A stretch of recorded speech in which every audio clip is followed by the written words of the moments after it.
Paris day trip. The goal? To see a legendary author's house, conquer the Louvre, find the Mona Lisa, Napoleon's crown jewels, and a 4,000-year-old legal code, and somehow not go broke or get lost in the process. We took the challenge, and not everything went according to plan. It's still hard to imagine how beautiful this place is. It's Sunday morning, and the town is completely deserted. There's almost no one around. Even your McDonald's over here is closed. You'd expect maybe they'd be open for morning coffees or something like that.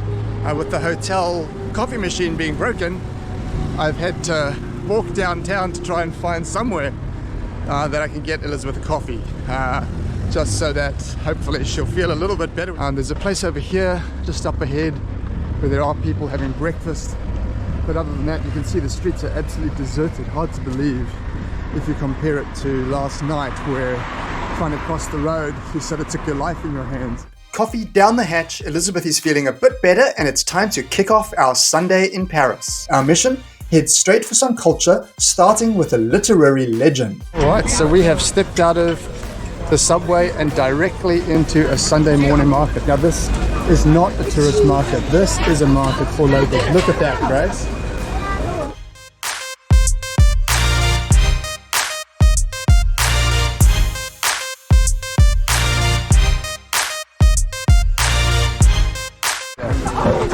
Look, Grace. So Grace has loved olives since about the age of 2. €8 a kilo. €8 a kilo. Look at that. The meat options. Got all your fish over here. Amazing. What do you think, Grace? Loads, Grace. Amazing, eh? We didn't even know about this, actually. And it's clearly less of a tourist place and somewhere that people come to do their shopping. So absolutely amazing. Now, one massive difference that we've already observed between here and the UK is a complete lack of security officers or police officers of any kind here. Since we got off at the main train station, Gare du Nord, yesterday, we saw 3 or 4 police officers there, and we literally haven't seen another one since. We've probably walked 2, 3, 4 kilometers through very touristy areas now here in this market, and there's literally no security anywhere. You know, if you go to the borough markets, as we did in London, for example, there's security, private security guards everywhere. After that unexpected sensory overload, we've made our way to one of Paris's oldest planned squares, the beautiful Place des Voges. Now, I don't pretend to speak French at all, so I'm not going to try to pronounce all the names of the places that we're going to, but we're about to come into one of the sort of public squares, and it's also right at the site of the home of Victor Hugo, who may possibly be the most well-known French author, certainly for English-speaking audiences. Author of The Hunchback of Notre Dame, Les Miserables, among other things. So let's go in here and have a look at this beautiful park in the center of this area, and then we'll find where Victor Hugo's house is and go and have a look at that as well. Now, Paris has really turned on the weather for us here today. It's absolutely beautiful, so sunny, and we've seen so much filth and graffiti and homelessness here, but this looks like the Paris that you dream of. This is like the romantic version of Paris that you always imagine it would be if we hadn't had so many of the social challenges that this country has. We're just walking down the street now. It is absolutely beautiful here in this location. It's clean, it feels very safe, which a lot of Paris does not feel like. And yeah, we're heading right down to Victor Hugo's house over here, just here in this corner. But he wasn't just a writer. He was a poet, a playwright, and a vocal political figure, speaking out against social injustice and for human rights. We're now making our way towards arguably the most famous museum in the world, the Louvre, but there's so much beauty and activity to see on the way. Okay, so we have made it to the Louvre, and we're just trying to figure out exactly how we get in here now. There are gates here, but we have our supermarket lunch with us that we got just across the road for a little bit cheaper. We have timed tickets, so again you need to book in advance, and you book for a time slot. Our time slot is 1:30, which is right now, but we've also got our lunch with us, so hopefully there's a place we can just sit down and eat inside before we actually begin looking around. Wow, look at that. Absolutely beautiful building. So beautiful. Yes.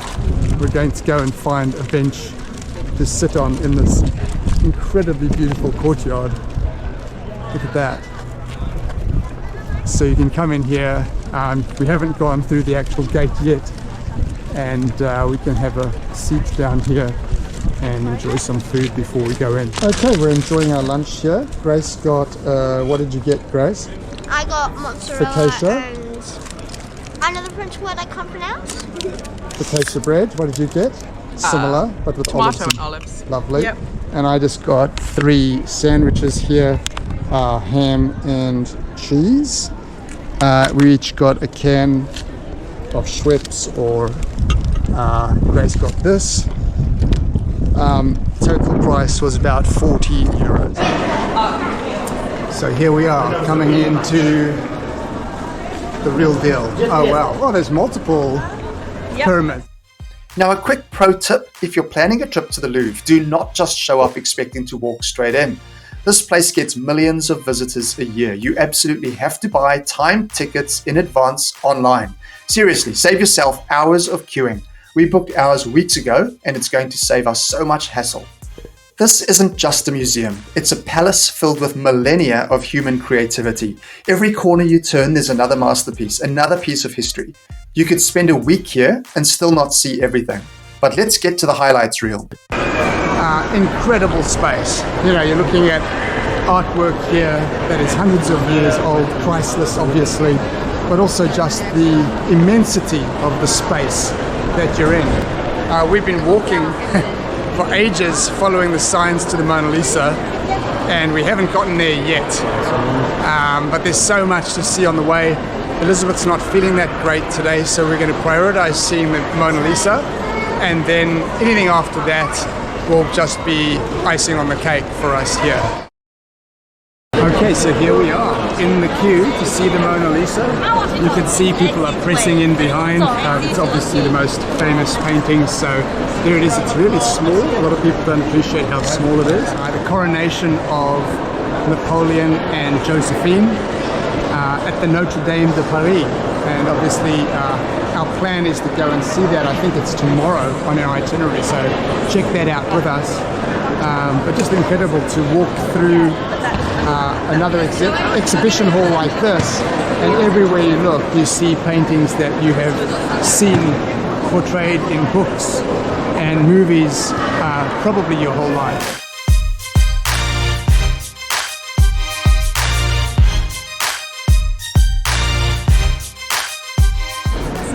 This is David. He's playing an online aeroplane manager game, and so every now and then when we're in this, one of the most beautiful places in the world, he will have an alarm go off and he has to try and hold his phone to find internet so he can launch his planes. Because if he doesn't launch his planes, then we're all, we all have to suffer the consequences of that. Right, Grace, so what are you enjoying most about Paris now?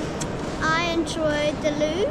The Mona Lisa is tiny, and for me it just looks like a picture of a woman, but One day you may understand it. I might understand it. Yeah.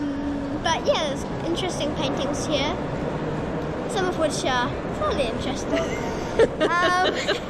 Grace has learnt more about the human body today than probably she's ever learnt in her lifetime so far.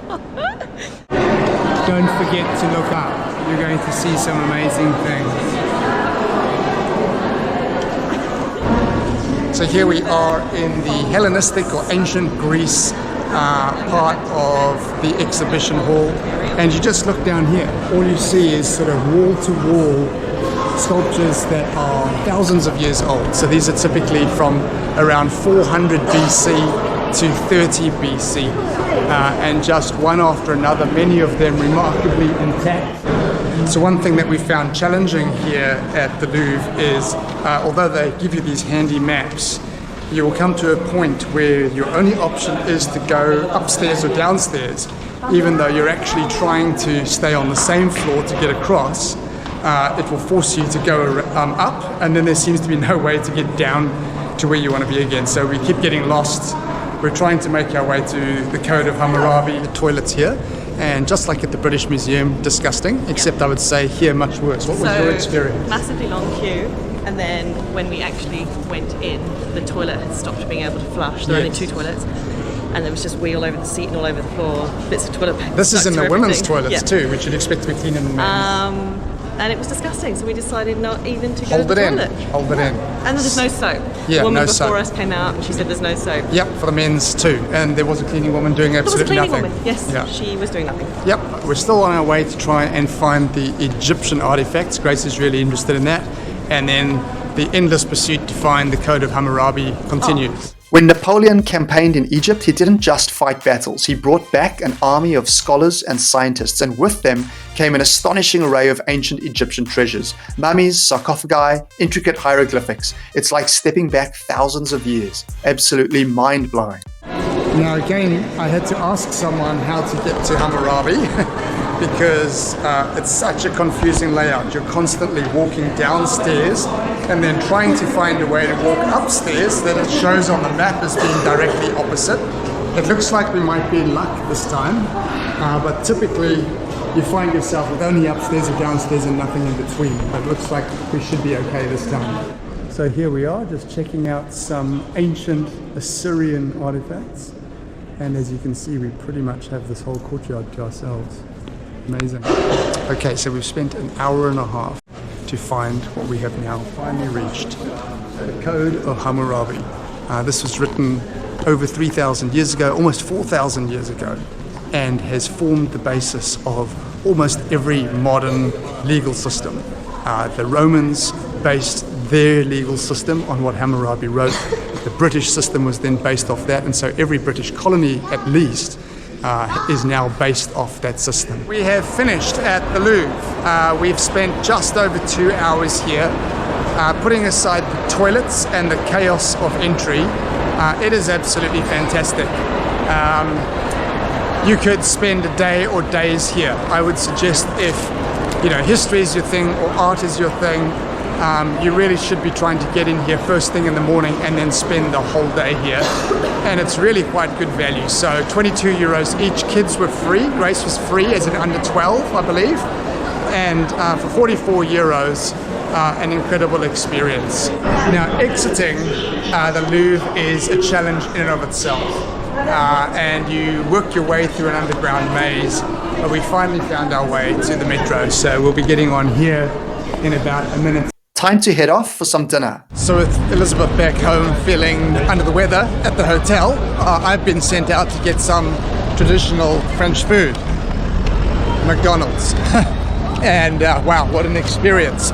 Firstly, the pricing, 60 New Zealand dollars, so about 40 US for us to get 3 Big Mac meals, or no, 2 Big Mac meals and a chicken nugget meal for Grace. Absolutely disgustingly dirty in there, and you can see right into the kitchen, staff coming in and shaking each other's hands.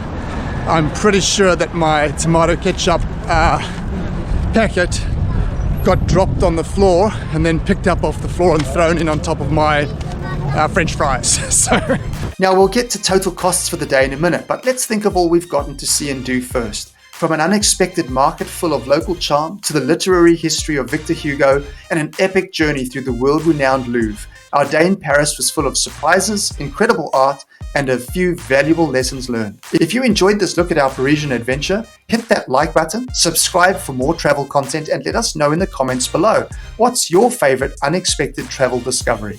Our total costs for the day were 250 euros, spent on a mix of supermarket food, our overpriced Macca's visit, and most importantly, on the Louvre. But it also included our accommodation and travel for the day. Pretty budget friendly overall.